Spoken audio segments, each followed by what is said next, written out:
ये जमीन तब भी निगल लेने पे आमादा थी, पांव जब टूटती शाखों से उतारे हमने। उन मकानों को खबर है न मकीनों को खबर, उन दिनों की जो खलाओं में गुजारे हमने। हमी को कातिल कहेगी दुनिया, हमारा ही कत्लेआम होगा। हमी को कातिल कहेगी दुनिया, हमारा ही कत्लेआम होगा। हमी कुएं खोदते फिरेंगे, हमी पे पानी हराम होगा। नहीं, ऐसा नहीं होगा, कभी ऐसा नहीं होगा। कभी ईमान का कुरान का सौदा नहीं होगा।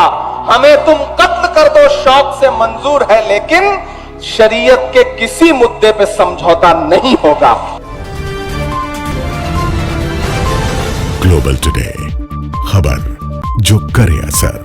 मोहतरम जनाब इमरान प्रताप गढ़ी साहब से है, जो राज्यसभा के मेंबर हैं। इस शेर के साथ आवाज दूंगा कि गुलों में रंग भरे बाद नौबहार चले, चले भी आओ कि गुलशन का कारोबार चले।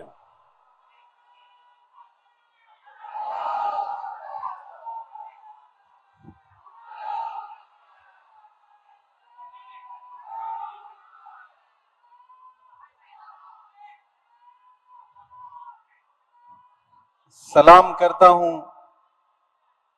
रांची ही नहीं बल्कि पूरे झारखंड के अलग अलग हिस्से से आए हुए तमाम जिंदा दिल साथियों को, जिन्होंने इस बारिश में भी हजारों की तादाद में इकट्ठा होकर के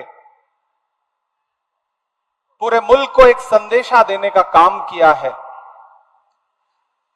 मुस्लिम पर्सनल बोर्ड का शुक्रिया अदा करूंगा और खुसूसी तौर पर शुक्रिया अदा करूंगा मोहतरम अदीब साहब का।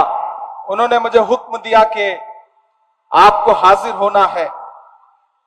उनका हुक्म था, हम आपके बीच में हैं। और इस बारिश में भी मुझे एक वक्त तो ऐसा लगा था कि शायद प्रोग्राम नहीं हो पाएगा। जब मैं एयरपोर्ट पे लैंड किया तो पता चला कि जोरों की बारिश है, लेकिन ये रांची है, न यह किसी साजिश से डरता है, न बारिश से डरता है। मेरे कानों में तो आज भी वो नारा है चुनाव के दौरान जो यहां से लगता था कि झारखंड झुकेगा नहीं। वो जो नारा था वो अब भी मेरे कानों में है। सलाम है आपको झारखंड वालों। थोड़ी देर आपसे मुखातिब हूं। कभी कैफी आजमी ने कहा था कि ये जमीन तब भी निगल लेने पे आमादा थी। थोड़ी देर के लिए भैया अब चुप हो जाए, आप बैठो, सब कर लेंगे। सीधा रखो, अगर रहो तो सीधा रखो। ये जमीन तब भी निगल लेने पे आमादा थी, पांव जब टूटती शाखों से उतारे हमने। ये जमीन तब भी निगल लेने पे आमादा थी, पांव जब टूटती शाखों से उतारे हमने। उन मकानों को खबर है न मकीनों को खबर, उन दिनों की जो खलाओं में गुजारे हमने। हाथ ढलते गए सांचे में तो थकते कैसे, नक्श के बाद नए नक्श निखारे हमने। कि ये दीवार बुलंद और बुलंद और बुलंद, बामोदर और जरा और संवारे हमने। आंधियां तोड़ लिया करती थी शम्मों की लवें, जड़ दिए इसलिए बिजली के सितारे हमने। आज की रात बहुत गर्म हवा चलती है, आज की रात ना फुटपाथ पे नींद आएगी। सब उठें, तुम भी उठो, तुम भी उठो, तुम भी उठो, कोई खिड़की इसी दीवार में खुल जाएगी। एक बिल आया देश की पार्लियामेंट में, और सिर्फ आया ही नहीं, चूंकि ताकत उनके पास थी, संख्या बल उनके पास था, वो बिल पास भी हुआ। वो बिल और उस बिल का मकसद है कि हमारे पुरखों ने जो जमीनें दान की हैं, उन जमीनों को लूट करके नरेंद्र मोदी जी अपने धन्ना सेठ दोस्तों को बेचना चाहते हैं। उस बिल का मकसद यह है, उस बिल का मकसद यह है कि आपकी इबादतगाहें, आपकी खानकाहें, आपकी दरगाहें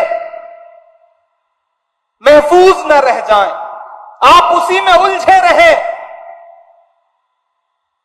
आपने आपने जो अपना जहन पढ़ाई की तरफ लगा दिया है, आप आईएएस बन रहे हैं, आईपीएस बन रहे हैं, इंजीनियर बन रहे हैं, वकील बन रहे हैं, डॉक्टर बन रहे हैं,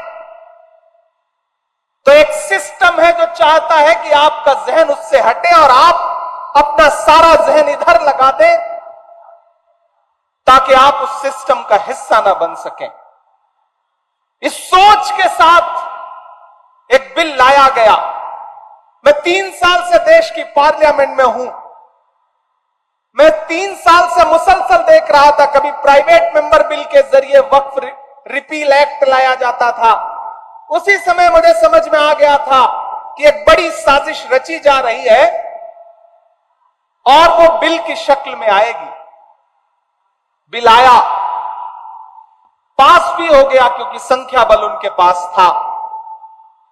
लेकिन मैं इस मुल्क के विपक्ष के तमाम पॉलिटिकल पार्टियों को, तमाम मेंबर ऑफ पार्लियामेंट को इस मंच पर खड़ा होकर के सैल्यूट करूंगा, सलाम करूंगा उनको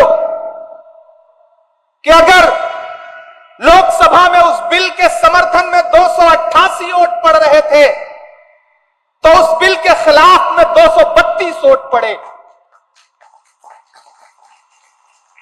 जबकि देश की लोकसभा में मुस्लिम सांसद सिर्फ 24 हैं। 200 से ज्यादा इस देश का हिंदू भाई, दलित भाई, ईसाई भाई, सिख भाई अलग ऐलान उस बिल के खिलाफ खड़ा था और पूरे दिन और पूरी रात चलने वाली पार्लियामेंट में सुबह 3:30 बजे वोटिंग कर रहा था उस बिल के खिलाफ लोकसभा में। यह है इस मुल्क की खूबसूरती, यह है इस मुल्क की गंगा जमुनी तहजीब। मुझे आज भी याद है, हमारे पंजाब का हमारा एक साथी है, मेंबर ऑफ पार्लियामेंट है, राजा वड़िंग। उसका भाषण सुनना, सरदार है वो, उसने कितनी असरदार बात कही है। मुझे फख्र है इस मुल्क की गंगा जमुनी तहजीब पर, भले ही उसको पामाल करने की कितनी साजिशें की जाएं, लेकिन जब राज्यसभा में अगले दिन यह बिल आया तो अगर इस बिल की हिमायत में 128 वोट पड़े तो अपोजिशन के 95 मेंबर ऑफ पार्लियामेंट राज्यसभा में ऐसे थे जो इस बिल के खिलाफ खड़े थे। और सुबह के 3 बजे बीमारी की हालत में सोनिया गांधी जी इस बिल के खिलाफ वोट करने के लिए राज्यसभा में मौजूद थी। हमी को कातिल कहेगी दुनिया, हमारा ही कत्लेआम होगा। हमी को कातिल कहेगी दुनिया, हमारा ही कत्लेआम होगा। हमी कुएं खोदते फिरेंगे, हमी पे पानी हराम होगा। ये जो साजिशें हैं इन्हें समझने की जरूरत है और डरने की जरूरत नहीं है, और आप डरने वाले लोग भी नहीं है। मैं तो अलग ऐलान देश की पार्लियामेंट में खड़ा होकर के आपके हवाले से बोल के आया हूं और पूरे मुल्क में जाके ये कह रहा हूं कि नहीं, ऐसा नहीं होगा, कभी ऐसा नहीं होगा, कभी ईमान का, कुरान का सौदा नहीं होगा। नहीं, ऐसा नहीं होगा, कभी ऐसा नहीं होगा, कभी ईमान का, कुरान का सौदा नहीं होगा। हमें तुम कत्ल कर दो शौक से मंजूर है, लेकिन शरीयत के किसी मुद्दे पे समझौता नहीं होगा,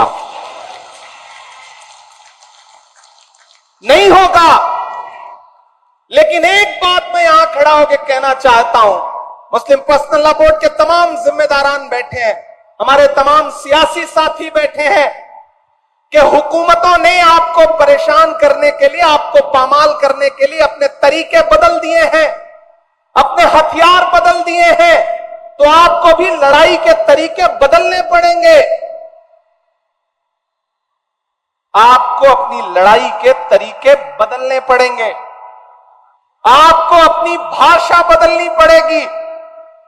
मैं बहुत जिम्मेदारी से यह बात कह रहा हूं और यह बात इसलिए कह रहा हूं कि मैं रांची में खड़ा हूं। यह वह सरजमीन है जहां तकरीबन 3.5 साल मौलाना अबुल कलाम आजाद ने नजरबंद रह करके गुजारा है। इन आबो हवाओं में, इन फजाओं में मौलाना आजाद की खुशबू है, यहां उनके एहसास है। मैं इसलिए यहां खड़ा होकर के यह बात कह रहा हूं।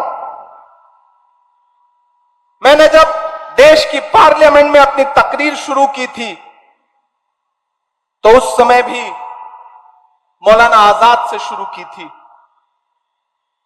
मैंने कहा था कि 1947 में जामा मस्जिद की सीढ़ियों पर खड़े होकर के जब मौलाना आजाद ने तकरीर की थी और ये कहा था कि कहां जा रहे हो, ये है तुम्हारा मुल्क, यहां तुम्हारे आबाओ अजदाद की कब्रें हैं, तो लोगों ने अपने सरों की गठरियां उतार के रख दी थी। और आज उसी जामा मस्जिद की सीढ़ियों के पास सोए हुए मौलाना आजाद को फिर से सदा देनी पड़ेगी कि ये मेरी कब्र है, ये सरकार की जागीर नहीं है। ये सरकार जो आपकी इबादत गाहों को, आपके कब्रिस्तानों को अपनी जागीर बना लेना चाहती है, दरअसल मुखालफत उस सोच के खिलाफ है। वो जो अमेंडमेंट लेके आए हैं उसमें कुछ अमेंडमेंट इतने खतरनाक हैं कि अगर वो जमीन पर उतर गए और लागू हो गए तो हर शहर में, हर जगह ये सरकार एक अलग तरीके की फिरका परस्ती फैलाना चाहती है। हम लोग उसके खिलाफ पार्लियामेंट में भी लड़ रहे थे, सुप्रीम कोर्ट में भी लड़ रहे हैं। हमारे कई साथी हैं जिन्होंने अपने अपने तौर पे खुद से पिटीशन फाइल किया है। मैं भी पार्लियामेंट में लड़ने के बाद सुप्रीम कोर्ट में भी इस मुद्दे पे लड़ रहा हूं और हमें सुप्रीम कोर्ट से बहुत उम्मीदें हैं कि वो आईन का पास जरूर रखेंगे, लेकिन हर लड़ाई सिर्फ पार्लियामेंट और न्यायालयों तक ही नहीं लड़ी जाती। और मैंने तो पार्लियामेंट में भी छाती ठोक के यह बात कही थी कि आज जो आप कृषि कानून, आज जो आप ये वक्फ का कानून लेकर के आए हैं, इसी ठसक और इसी जिद के साथ आप देश की पार्लियामेंट में सीए का कानून भी लाए थे और आपने ये कहा था कि हम दूसरे मुल्कों में बसने वाले हिंदू भाइयों को हिंदुस्तान में ला करके उनको नागरिकता देंगे, उनको सिटीजनशिप देंगे।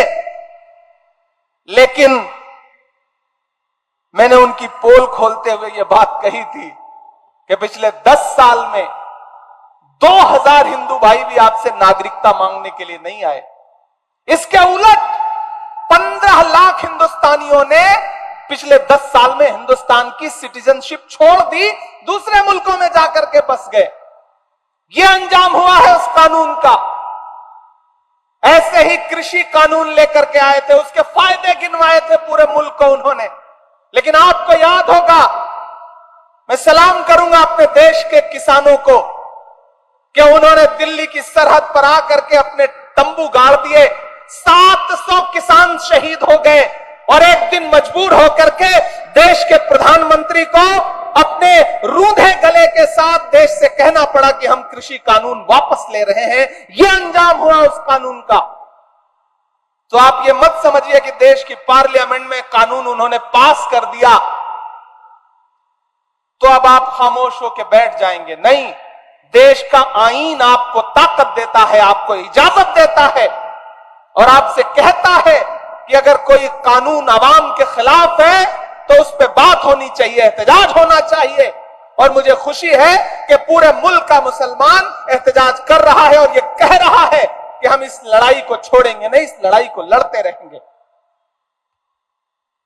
क्योंकि हम करें बात दलीलों से तो रद्द होती है, हम करें बात दलीलों से तो रद्द होती है।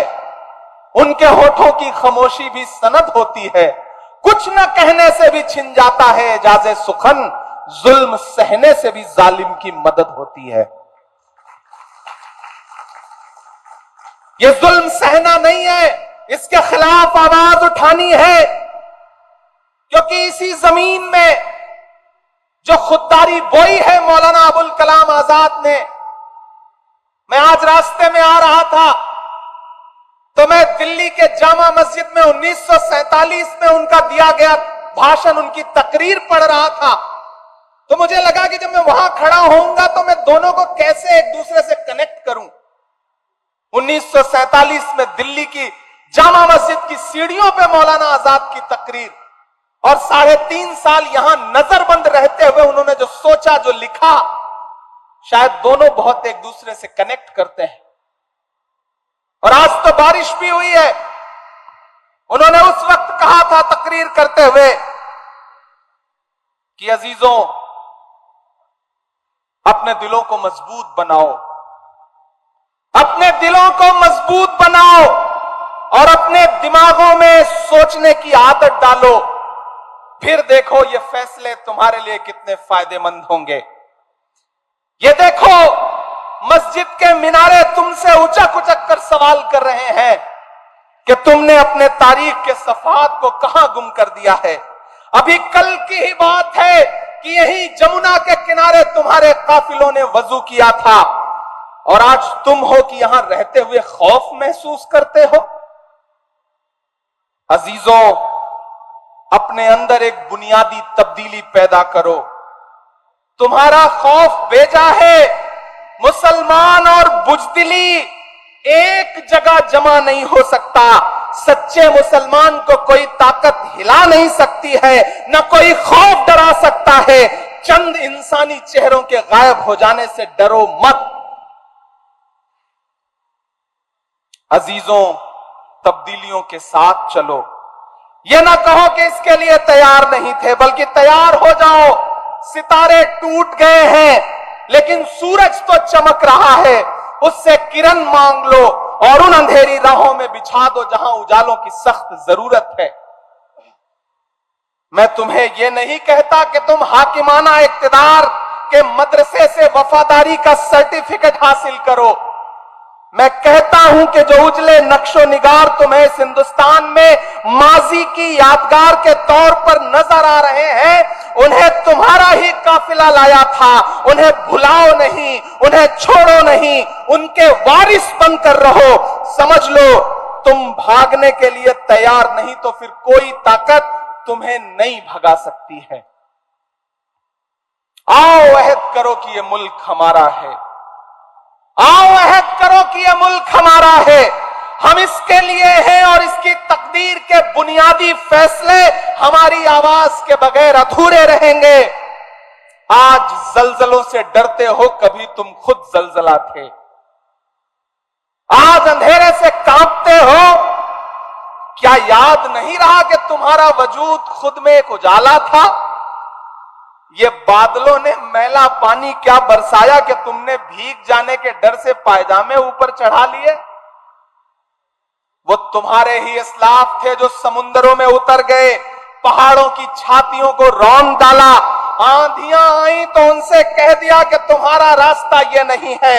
ये ईमान से भटकने की बात है कि शहंशाहों के गिरेबान से खेलने वाले आज खुद अपने गिरेबान से खेलने लगे हैं। अजीजों, मेरे पास कोई नया नुस्खा नहीं है, वही 1400 बरस पुराना नुस्खा है। वो नुस्खा जिसको कायनात का मोहसिन लेके आया था। ये वो तकरीर है जो 1947 में जामा मस्जिद की सीढ़ियों पे खड़े होकर मौलाना आजाद ने दी थी। मैं रांची में खड़ा था तो मुझे लगा कि इसे दोहराना जरूरी है। आप डरिए मत। एक लड़ाई पार्लियामेंट में, एक लड़ाई अदालत में, तो एक लड़ाई जमीन पर। आपकी इबादतगाहों के खिलाफ, आपकी दर्सगाहों के खिलाफ, आपके कब्रिस्तानों के खिलाफ कोई हाथ बढ़ता है तो आगे बढ़कर के उस पंजे से पंजा लड़ाओ और कहो कि हम इसके मुहाफिज हैं। हम अपने पुरखों की, अपने अजदाद की दान की हुई जमीनें, वक्फ की हुई जमीनें लूटने नहीं देंगे। हुकूमत कह रही है कि वो पसमानदा के हुकूक के लिए इस वक्फ में अलग से प्राविधान करेगी। मैंने तो पार्लियामेंट में भी कहा था कि बुनकरों के उद्योग को बर्बाद करने वाली ये सरकार, चाहे वो मालेगांव हो, चाहे भिवंडी हो, चाहे इचलकरंजी हो, चाहे बनारस हो, चाहे मऊ हो, चाहे मुबारकपुर हो, चाहे रांची हो, पूरे मुल्क में जो बुनकरों के हाथ में कारोबार था कि अपने हाथों के हुनर से वो लोगों के जिस्मों के लिए लिबास बनाते थे, उस पूरे रोजगार को बर्बाद कर दिया गया। मैं तो नरेंद्र मोदी जी से कहना चाहता हूं कि ये बुनकर जो है ये भी तो पसमानदा समाज से आते हैं। अगर आप पसमानदा समाज की भलाई चाहते हैं तो जो इनकी सब्सिडी थी उसको बहाल करिए। आप कहते हैं कि आप मुस्लिम बहनों के हुकूक के लिए कानून लेकर के आए हैं और वक्फ में आप मुस्लिम बहनों को हिस्सा देंगे। नरेंद्र मोदी जी, हमें गुजरात की बेटी बिल्किस याद है जब आप दिल्ली के लाल किले पर खड़े होकर के 15 अगस्त को इस देश में महिला सशक्तिकरण पे भाषण दे रहे थे, तो उसके महज 2.5 घंटे के बाद आपके गृह राज्य गुजरात में न सिर्फ बिल्किस के बलात्कारी रिहा किए जा रहे थे, बल्कि उनको आपकी पार्टी के नेता मालाएं पहना के उनका इस्तकबाल कर रहे थे। और आप बात करते हैं मुस्लिम बहनों के हुकूक की। यह कहानी किसी और को सुनाइएगा नरेंद्र मोदी साहब। हम समझते हैं इस खेल को, हमारी नई नस्लें समझती हैं इस खेल को।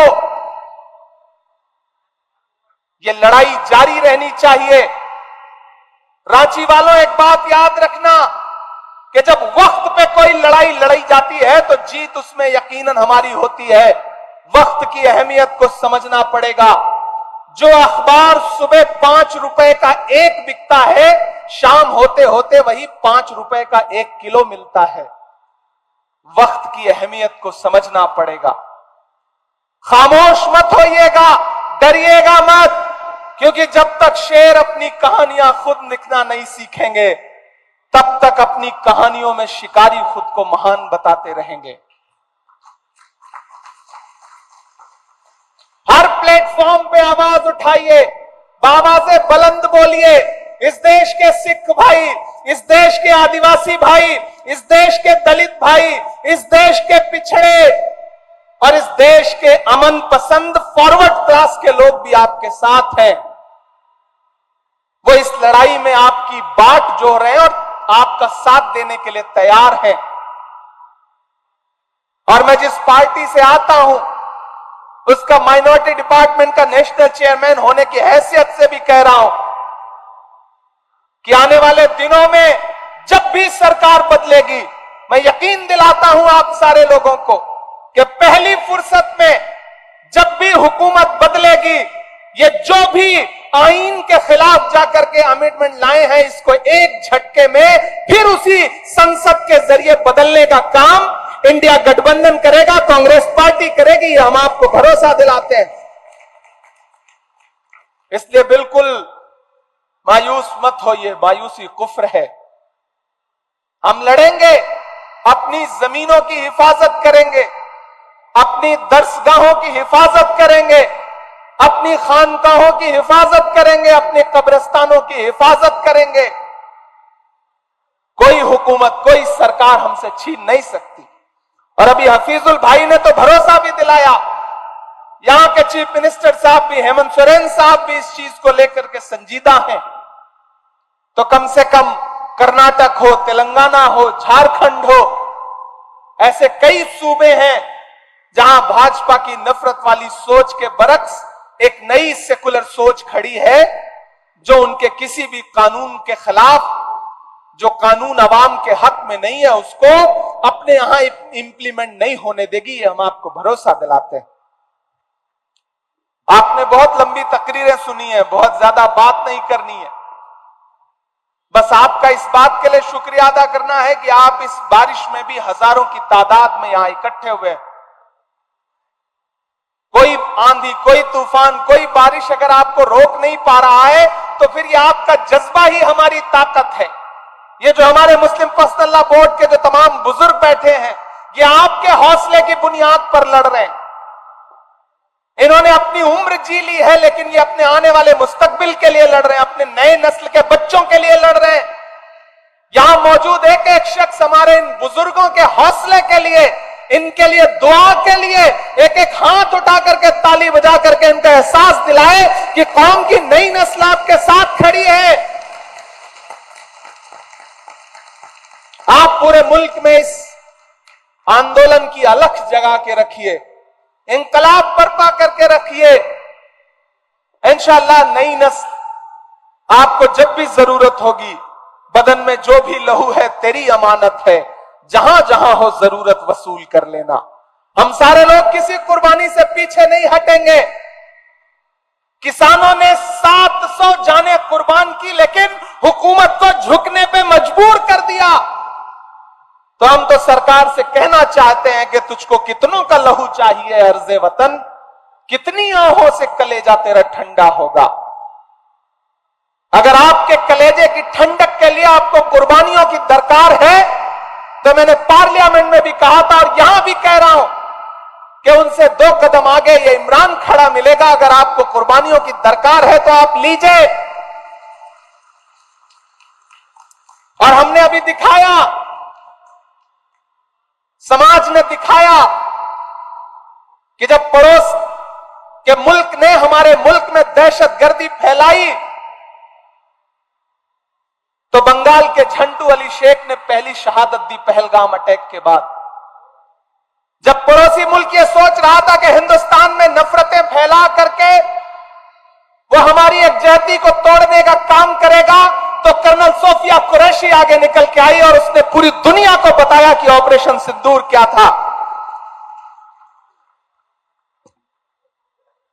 जब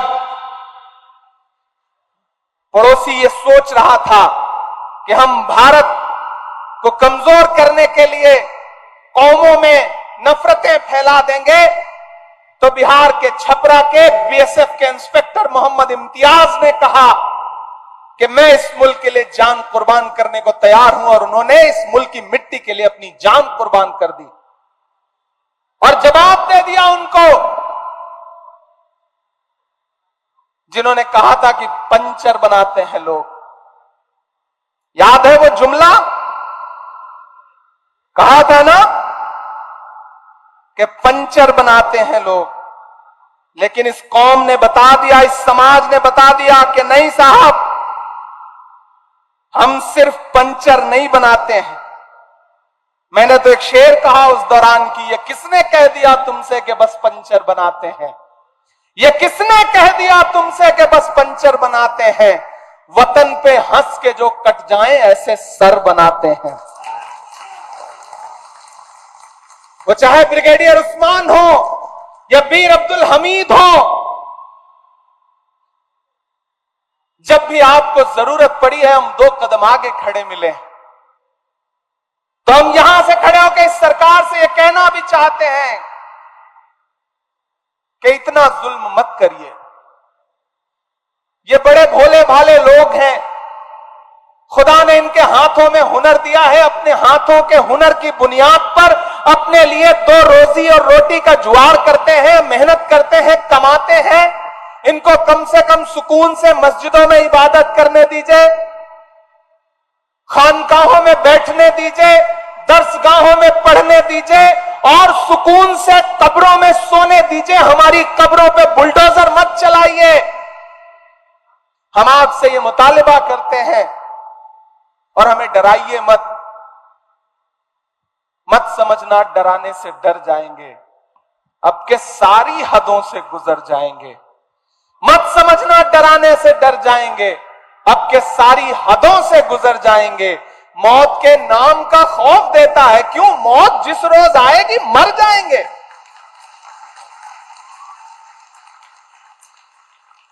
हमने जमजम दिया, आबे गंगा दिया, तुमने भारत को दंगा ही दंगा दिया। तुमने एक रंग के ख्वाब देखे मगर हमने हिंदुस्तान को तिरंगा दिया। ये तिरंगा बदन पर लपेटे हुए एक दिन इस जमीन में उतर जाएंगे। मत समझना डराने से डर जाएंगे। हुकूमतों को यह बात समझ लेनी चाहिए और वो समझ भी रहे हैं, ऐसा नहीं कि नहीं समझ रहे हैं। ये वक्फ अमेंडमेंट एक्ट पास होने के बाद जो मुल्क में कुछ बहुत सरप्राइजिंग हुआ है, कहीं ना कहीं ये इस बात का सबूत है कि वो समझ रहे हैं और चाहते हैं कि आपका जहन इससे हट जाए। लेकिन मैं मुस्लिम पर्सनल लॉ बोर्ड को सलाम करूंगा कि उन्होंने कहा है कि नहीं, हम जहन नहीं हटने देंगे, हम लगातार लोगों को बेदार करते रहेंगे और बेदार कर रहे हैं। मैं मेंबर ऑफ पार्लियामेंट हूं, मुझे आपकी दुआओं ने पार्लियामेंट में पहुंचाया है। मैं आप सबको, अपने बुजुर्गों को भरोसा दिला रहा हूं कि जहां भी जब भी आप सबको जरूरत लगे, यहां हमारे श्रीनगर से मेंबर ऑफ पार्लियामेंट रुल्ला साहब बैठे हैं, मुहिबुल्लाह नदवी साहब बैठे हैं, जियाउर रहमान बर्क साहब बैठे हैं, हम सब आपको भरोसा दिलाते हैं कि आपको जब भी जरूरत हो आप आवाज लगाइए। खुदा ने हमें जो भी ताकत दी है उस तमाम ताकत के साथ इस लड़ाई में आपके साथ शाना बशाना खड़े हैं। ये नहीं देखेंगे कि क्या नफा होगा क्या नुकसान होगा, जो होगा होगा। ये लड़ाई बहुत जरूरी है और ये लड़ाई बहुत अहम है। हम इस लड़ाई में आपके साथ खड़े हैं। आपका एक बार फिर से बहुत शुक्रिया। हम इस लड़ाई को जीतेंगे क्योंकि हम हक पर हैं, हम सच्चाई पर हैं। और आप भरोसा करिए कि सच्चाई से बड़ी कोई ताकत नहीं होती है। बीच में आपको याद होगा कि जो छोटी छोटी पॉलिटिकल पार्टियां हैं जो आजकल भाजपा के इशारे पे कुछ भी करने को तैयार है, उनके सहयोगी बन के घूम रहे हैं, वो मीडिया में बाइट दे रहे थे कि नहीं नहीं वक्फ के बिल से कोई नुकसान नहीं होगा, हम मुसलमानों को भरोसा दिला रहे हैं। कौन दिला रहा था? चिराग पासवान दिला रहे थे। कौन दिला रहा था? जयंत चौधरी दिला रहे थे। कौन दिला रहा था? नीतीश कुमार दिला रहे थे। कौन दिला रहा था? अजीत पवार दिला रहे थे। कौन दिला रहा था? चंद्रबाबू नायडू जी दिला रहे थे। तो मैं तो उन सब से कहना चाहता हूं कि कलम से और न स्याही से बात करना है, कलम से और न स्याही से बात करना है, वजीर से ना सिपाही से बात करना है। हमारे बीच में दरबारियों को मत भेजो, हमें तो जिल्ले इलाही से बात करना है।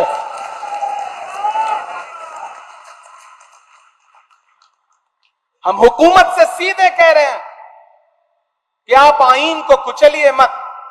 डॉक्टर बाबा साहब अंबेडकर का लिखा हुआ ये जो आईन है, ये जो संविधान है, उसका आर्टिकल 14 हो, आर्टिकल 26 हो, आर्टिकल 30 हो, वो इस मुल्क के हर शहरी को, हर नागरिक को यह इजाजत देता है कि वो जैसे चाहें वैसे पूजा कर सकते हैं, इबादत कर सकते हैं, अपने इबादत गाहें बना सकते हैं, अपने गुरुद्वारे बना सकते हैं, मंदिर बना सकते हैं, मस्जिद बना सकते हैं।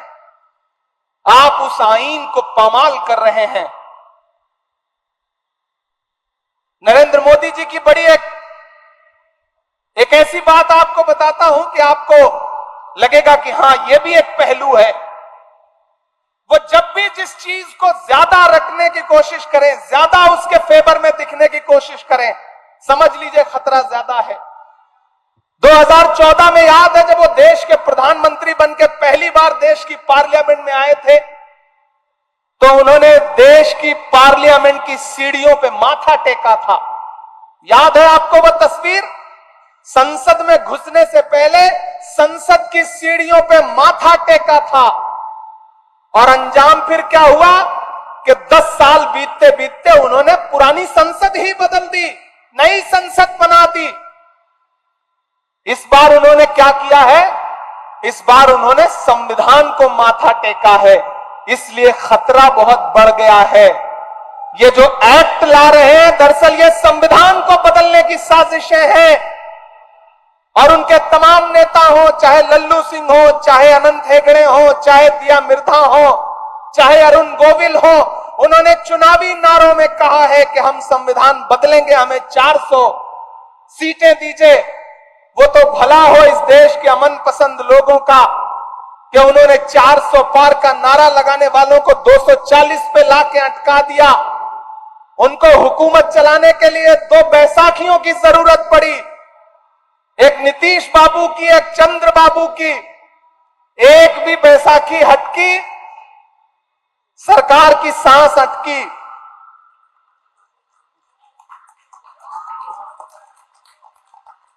इसलिए जब हुकूमत ये दिखा रही है कि वो बहुत ताकतवर है, वो जो चाहे वो कर सकती है, तो आप ये समझ लीजिए कि हाकिम डरा हुआ है। डरा हुआ इंसान अवाम को ज्यादा डराने की कोशिश करता है। इसलिए डरना नहीं है, बिल्कुल डरना नहीं है। हुकूमत की आंख से आंख मिला के कहना है कि मैं ये नहीं कहता कि मेरा सर न मिलेगा, मैं ये नहीं कहता कि मेरा सर न मिलेगा, लेकिन मेरी आंखों में तुझे डर न मिलेगा। पूरी दुनिया में उथल पुथल मची है, पूरी दुनिया में उथल पुथल मची है। इसलिए अपना किरदार दुरुस्त करो, दुआओं की सदाएं बुलंद करो, हक पर रहो। जो हक पे होगा उस हक के रास्ते में बड़ी ताकत है। जाते जाते एक शेर सुना के जा रहा हूं, आप कनेक्ट कर लेना मैं कहां से कह रहा हूं। नाम नहीं लूंगा कि कहीं दरिया, कहीं कोसार, कहीं झीलें हैं। रांची वालों, कान और दिमाग और दिल तीनों खोल के सुनिएगा और पहुंचाइएगा मैं जहां तक पहुंचाना चाहता हूं कि कहीं दरिया, कहीं कोसार, कहीं झीलें हैं। मैं अभी यहीं बैठा था तो बड़ा जिक्र हुआ, हमारे चिश्ती साहब बोल रहे थे तो उन्होंने जिक्र किया। बैठे बैठे ये मिसरे हुए कि कहीं दरिया, कहीं कोसार, कहीं झीलें हैं। ऐ मेरे रब, तेरे होने की ये तफसीलें हैं। कहीं दरिया, कहीं कोसार, कहीं झीलें हैं। ऐ मेरे रब, तेरे होने की ये तफसीलें हैं। जालिमों पर जो बरसती हुई देखी हमने, तैयार रहना, जालिमों पर जो बरसती हुई देखी हमने, ये मिसाइल नहीं है, ये तो अबाबीलें हैं। शुक्रिया।